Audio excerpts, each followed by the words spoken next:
Hi everyone, my name is Pieta Valentine.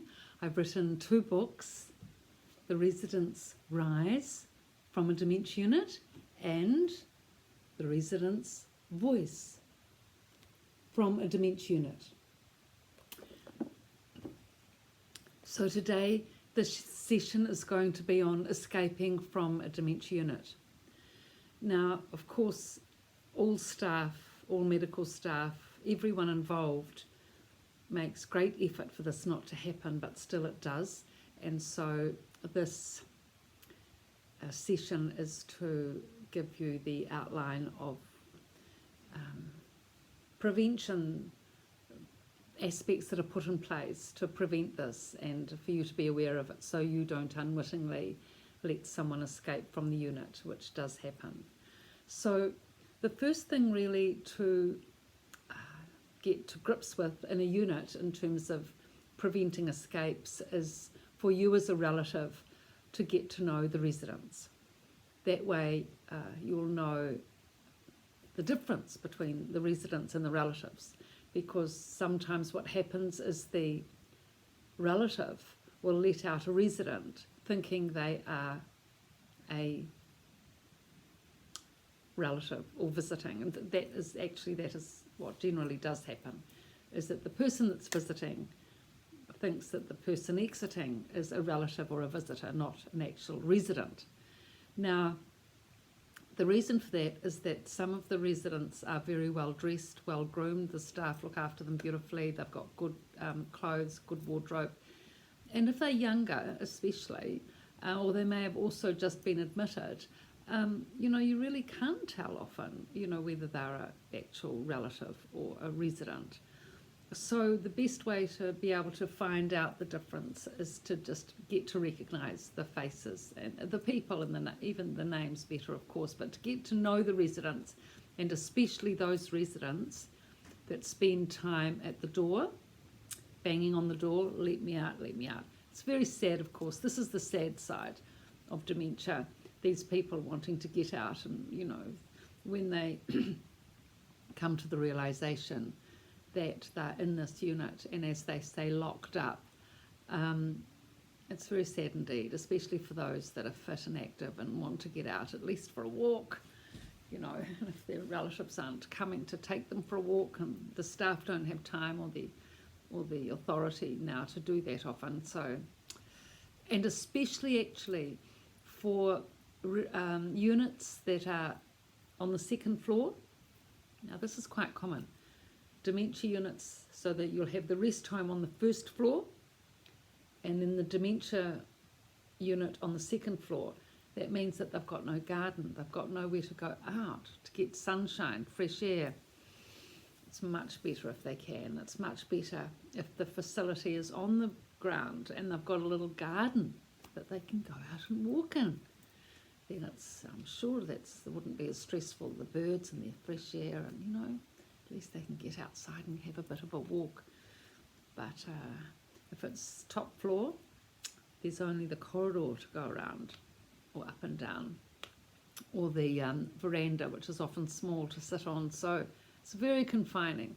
So the people that generally do escape are the ones that I'm not sure how they plan it, but certainly they're pretty clever sometimes. They've got their bags packed, but often actually they'll just stand there and wait. They'll just stand and wait. So not necessarily banging at the door, because then of course you'll be aware that they do want to escape, and you'll be careful about that, and you'll either go out another door or wait till they leave, or ask one of the staff to let you through, while they delay that person.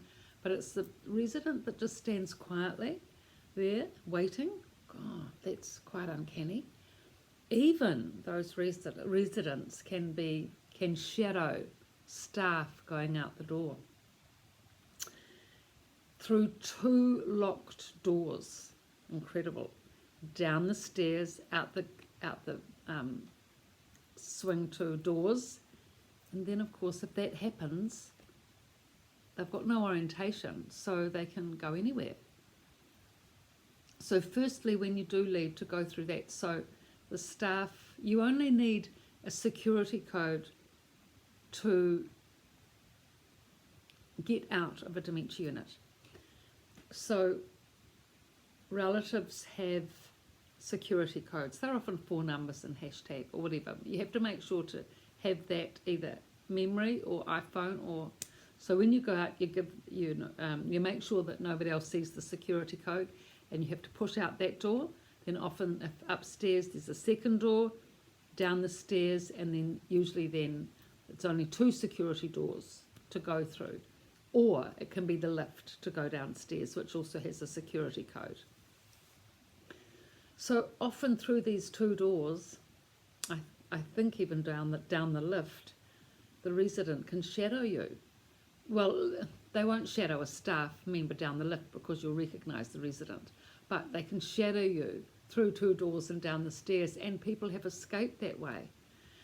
And of course it creates major problems. Sometimes staff will go out in their own personal cars up and down the highway and have found residents wandering on the highway. Other times it will be the police that pick them up at a shopping mall. You know, they could walk 10, 20 kilometres. They're really fit, some of these people. So it's really important that you get to recognise who the residents are. Now, if you find that you get confused, if you find that another relative gets confused thinking you are a resident and not letting you out when another relative's coming in, please don't be offended. It's all part of it. New relatives are a bit on tenterhooks wondering who's a relative. It's difficult to tell. So confusion happens. So just treat it with good humour, and that's the best way. Now, the reason why these instances occur is because generally there's a charge nurse sitting at the front desk with monitors, and she's always looking at the door, and she does all her paperwork there, but really they're very busy, the charge nurses, in a dementia unit especially.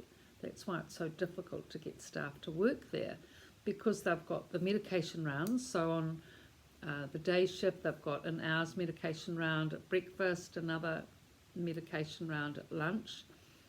And dressings are really time consuming. A lot of these people have really poor circulation, and they've got, and often vascular dementia, they've got vascular problems, so they have ulcers on their legs, and they need to be dressed, regularly, and it's really time consuming doing those dressings. So often the nurse is down, bending down, doing these dressings. She's not looking up at the monitor. So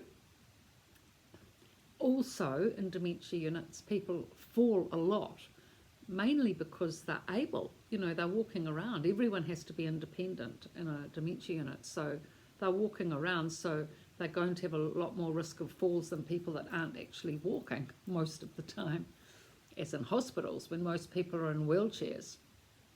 The wanderers especially, who just keep going and go, they're under great risk of falling because often they're frail, and also others, more independent, strong residents, can sometimes get irritated with their behaviour and will push them, which is very sad. And any fall, whatever the cause, has to be checked by the charge nurse. She has to check the person, for fractures and for bruises, whatever injury there may be. So that takes time, and that, again, they're away from the front door and the monitor. So any of these times, the resident can just quietly whip out if another relative is coming in and is unaware that they are indeed a resident. So that's the complications of a dementia unit. So charge nurse is so busy, so many responsibilities. Whereas if you're at the hospital, people are in wheelchairs, they're sick mostly, and so you don't have all these things that you're constantly having to juggle and deal with. They're really incredible the way they manage, and of course the carers as well will monitor the doors, but they're mostly in the residents' rooms doing cares. They're not at the front desk.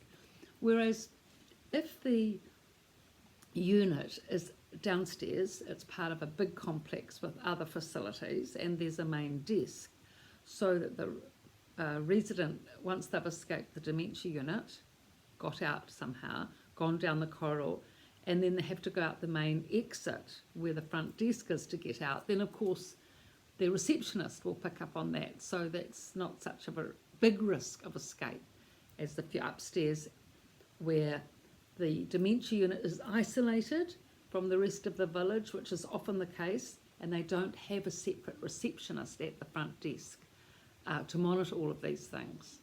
So that's why you have to be extra careful.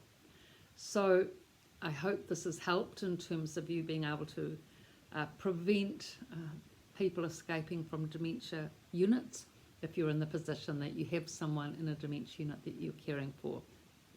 Thank you. That's the end of the session. Just to let you know that I'm going to be putting a link under the description for the books if you wish to get those. Please subscribe or do a thumbs up down below if you wish, if you've liked this channel or found it helpful.